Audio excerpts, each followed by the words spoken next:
Welcome into the WholeHog pregame show. I am Seth Campbell, joined by Scottie Bordelon via Zoom. We're going to be socially distant. And, the sad part about us doing this via Zoom, Scottie, is that we don't get the cool backgrounds behind us like we do in the studio. And we don't get a big helmet, but I do have a small helmet here. Maybe this will make up for some of it. A small helmet, mini helmet, signed by none other than Houston Nutt. None other than Houston Nutt. How about that? I know there are a lot of people campaigning for him to be Sam Pittman's replacement this week. Hey, there ain't no other mascot like the Razorbacks. Let's go out there and play like a wild band of Razorback Hogs. Okay. Anyway, slightly distracted from the Houston Dale Nutt talk. He's in the people hepping business. All right, Scott, let's just dive right into it. I don't know if there's any recovering from that. Arkansas play in Florida. Feleipe Franks is a definite storyline in this game. Former Florida quarterback, now at the University of Arkansas. How do you see him in his experience with Florida playing into this Arkansas-Florida matchup? Yeah, honestly, I think once the game starts, it's just going to be another game for him. And I think the storylines of, hey, this guy's going back to the school that he transferred from for the first time. And, he kind of helped turn that program around several years ago. I think all that's just, it's talk before games and it's talk after games. And then, once the game starts, it's just kind of another game. And I don't expect Feleipe Franks to, uncharacteristically, turn in a poor performance. I don't think he's really had one this year outside of, maybe the Georgia game, but Georgia's defense was at full strength then, and we were, considered one of the top defenses in the country. I don't think we'll see like a big turnover game from Feleipe. He's been really effective on the road, and I think Kendall Browse it's not like he's been sitting on his hands all week, not figuring out how to attack that Florida defense. I think they'll have a pretty good plan. I think he'll play clean football again. All right, Scottie, and then moving on to Arkansas, just at their offense as a whole.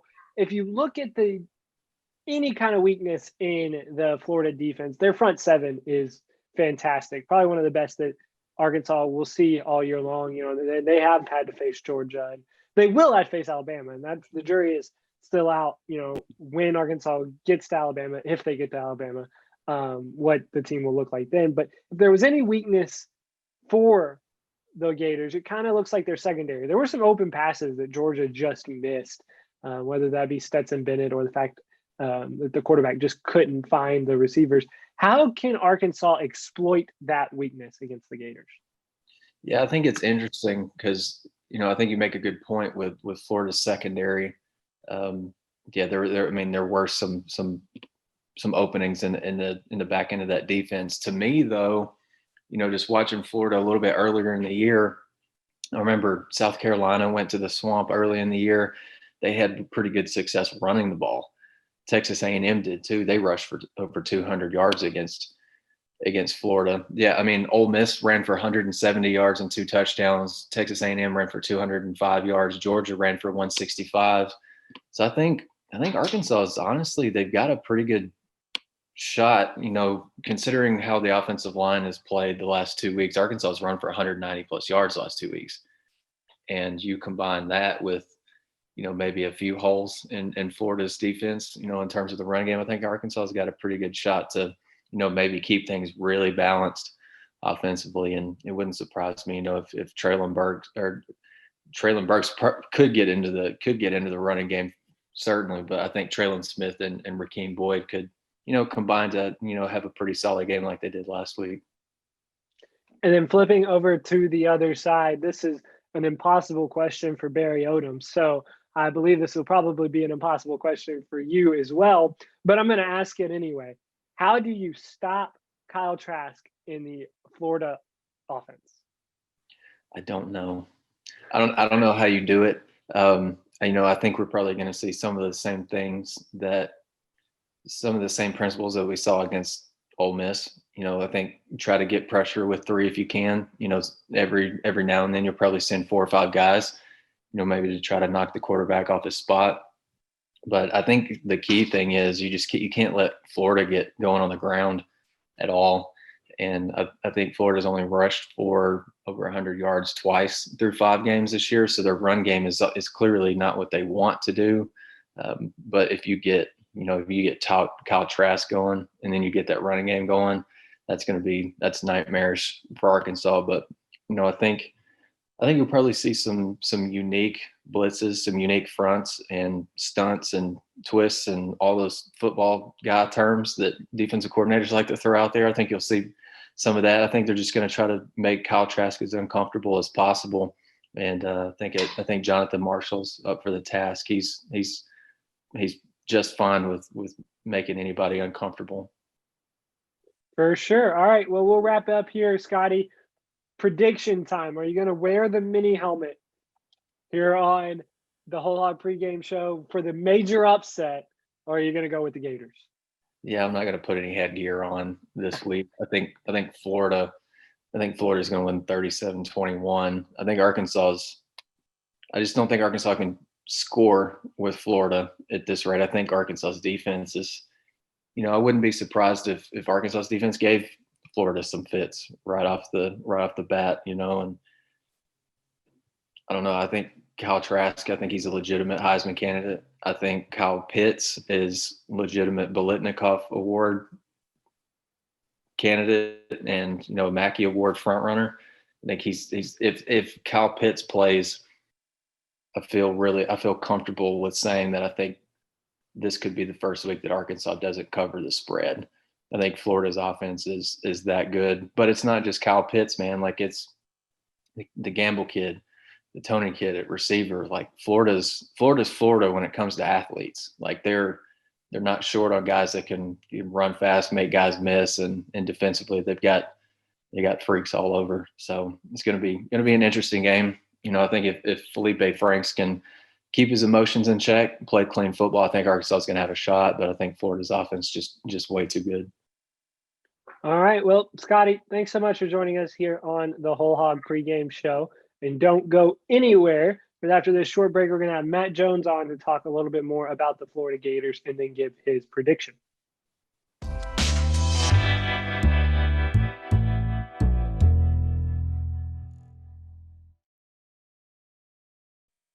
Welcome back into the WholeHog pregame show. Seth Campbell, now I'm joined by Matt Jones, writer for WholeHogSports.com. We're going to talk a little bit about the Florida offense and defense and how the Razorbacks match up with them. And when you think about Florida, Matt, it all starts with Kyle Trask, the quarterback for the Gators.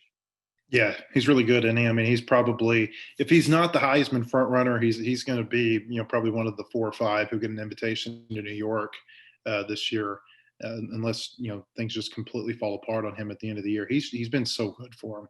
Accuracy is as good as anybody in the country. He's throwing for more yards, I think, than just about anyone else in the country, at least through a per game average. And you look at his numbers this year; they're very comparable through 5 games to what Joe Burrow had last year for LSU. And you consider that Burrow had some easier opponents in there, right?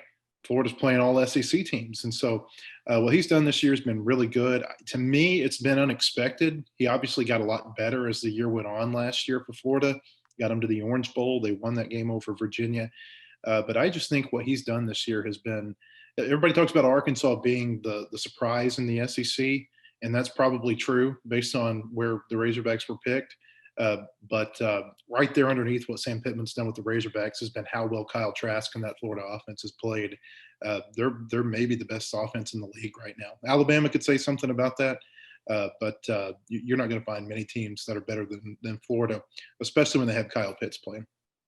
Yes, and mentioning Kyle Pitts, he may not be available for the Arkansas versus Florida game, but that is a stud of a tight end and a guy that makes Trask better, but makes the entire Florida team better.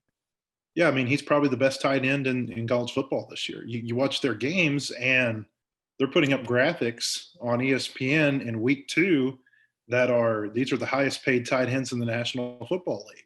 Hunter Henry from Arkansas, ironically, is one of those now with the Chargers. Pitts is going to be a top 10 pick in the NFL draft, maybe a top 5 pick. And I think calling him a tight end it's maybe a little bit misleading. I mean, he's not your traditional tight end, but maybe it's also an indication of where that position has evolved to. He's more of a wide receiver, playing in a tight end position. Uh, there was a play against Georgia in their game last week in the cocktail party where he went up and made a catch against 3 Georgia defenders. That was one of the best catches you will see in the air all season. And he's made incredible catch after incredible catch. And he's a matchup problem. If you put a linebacker on him, well, he's just going to outrun a linebacker. If you put a cornerback on him, he's got 4 or 5 inches on a cornerback. How do you defend this guy? I don't think anybody has really figured that out this season.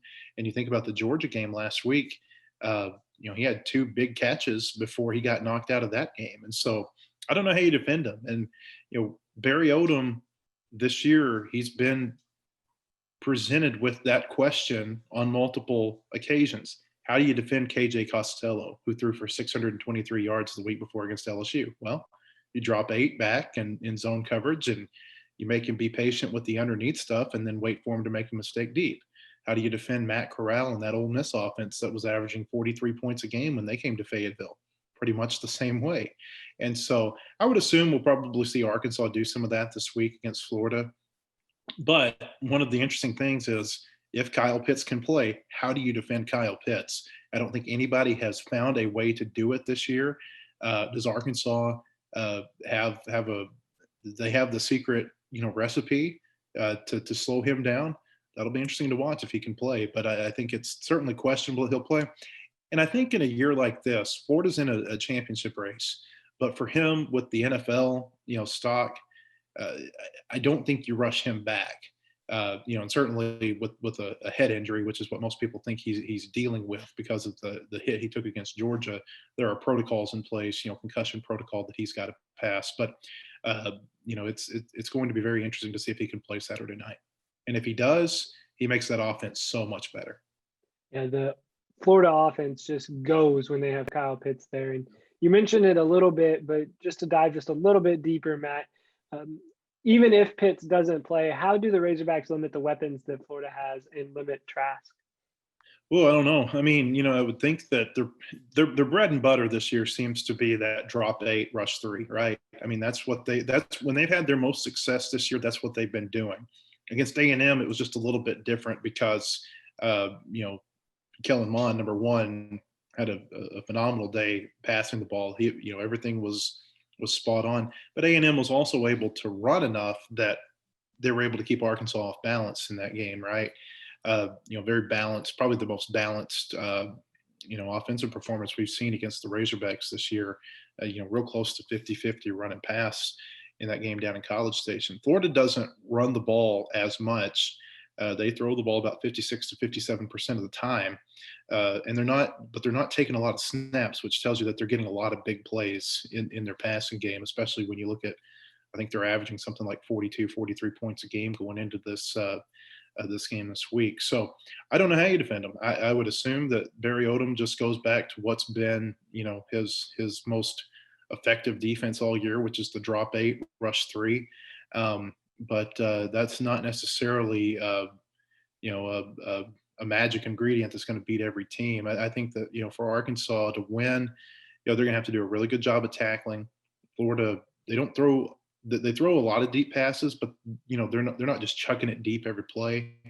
I think what they do really well with a guy like, say, a Kadarius Toney is they get it to him, and he's so elusive that he gets a lot of yards after catch. Same thing with Pitts. I mean, Pitts has had a lot of yards after catch this year for them too. And so I think it's going to be a really big deal for Arkansas to tackle well because they have so many good athletes tackling space. They've done that most of their games this year. They've tackled in space really well this year. But I think that's going to be magnified this week against a team like Florida. And then if you look on the other side of the ball for the Florida Gators, their defense, Feleipe Franks coming in for their quote unquote revenge game. He's got some weapons on the outside of the Razorbacks. Is there a weakness that the Razorbacks can exploit in the Florida defense? Well, their pass defense isn't very good this year. I mean, they're real aggressive with their secondary, and I think that opens them up to a lot of big plays deep. And if you listen to Sam Pittman talk this week, that's something that he's noticed. And I think that's something that Arkansas is going to try to beat them on this year. Arkansas has been really good with their RPO game the last couple of weeks. It's helped their run game, but it's also helped their pass game. And I think you're going to see Franks, use that RPO to, maybe tuck it and then throw one deep, try to get a Treylon Burks or a Hudson Henry or a Mike Woods back behind the Florida secondary. We saw them able to do that some against Tennessee, more so when plays broke down and Franks was able to get out of the pocket. So they're not real good against the pass. They're better against the run. And I'll tell you where Florida's been really good this year is tackling players behind the line of scrimmage. They're not a high sack team, and they really don't have, one guy who is Brenton Cox is their best pass rusher, but I think he's only got 3 sacks coming into the game. So they don't have just this monster on the defensive line, but what they do is Todd Grantham with that defense, he's able to bring pressure from a lot of different places, and they're able to get pressure from 8, 9 different positions. Like I said, they're really aggressive with their secondary. They're going to bring corner blitzes. They're going to bring safety blitzes and things of that nature. And so, how does Arkansas pick those up? I think that's going to be a big key in this game. If they can keep Franks protected, I think he's playing well enough right now that he's going to be able to make plays in the passing game.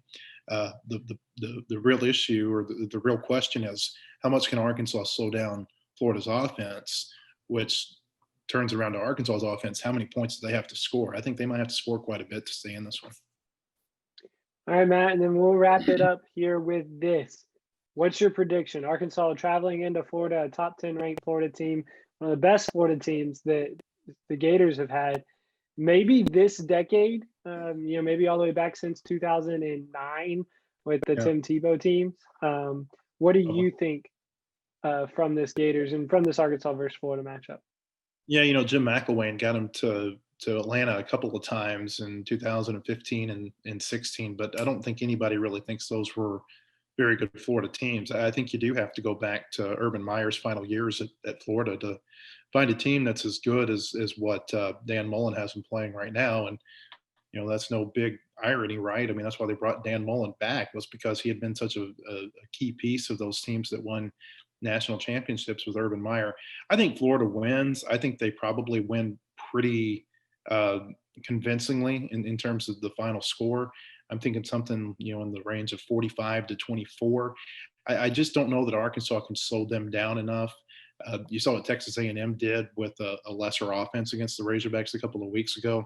I think Arkansas will probably come out and play a pretty inspired game with Sam Pittman not being there. They want to win this for him. They want to win this for Feleipe Franks. But, more often than not, emotion can only take you so far, right? And more often than not, the talent is what wins out. And so Florida's got a much, much more talented team than Arkansas.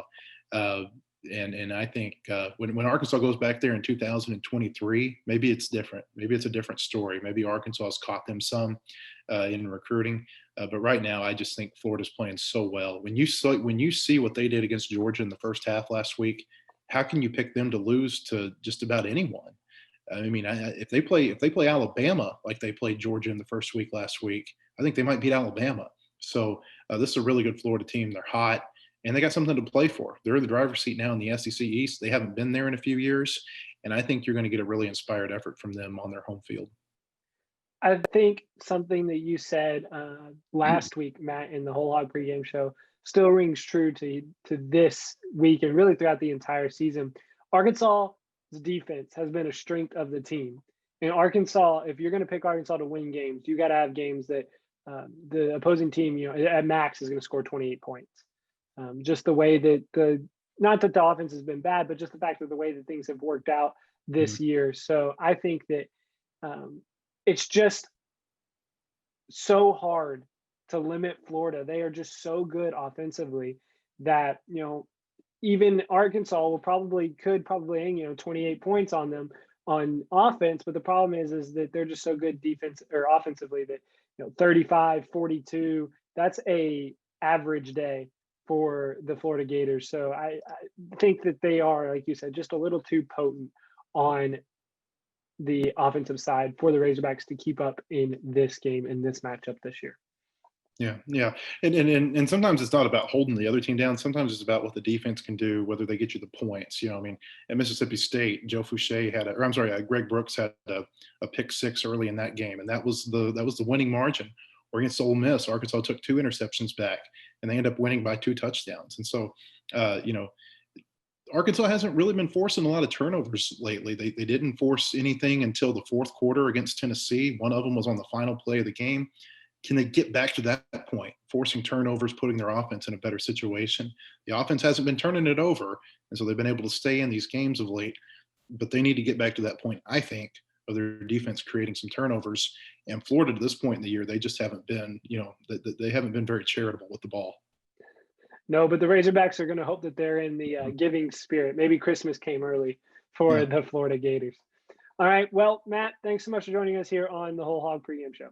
All right. Appreciate it. Well, for Matt Jones and Scottie Bordelon here on the WholeHog pregame show, I am Seth Campbell saying thank you so much for joining us, and make sure to check in next week as we'll get you ready, hopefully, for the LSU game. The Razorbacks and Tigers can make it that far passing COVID protocols. Well, thanks so much for joining us. We'll see you back here next week.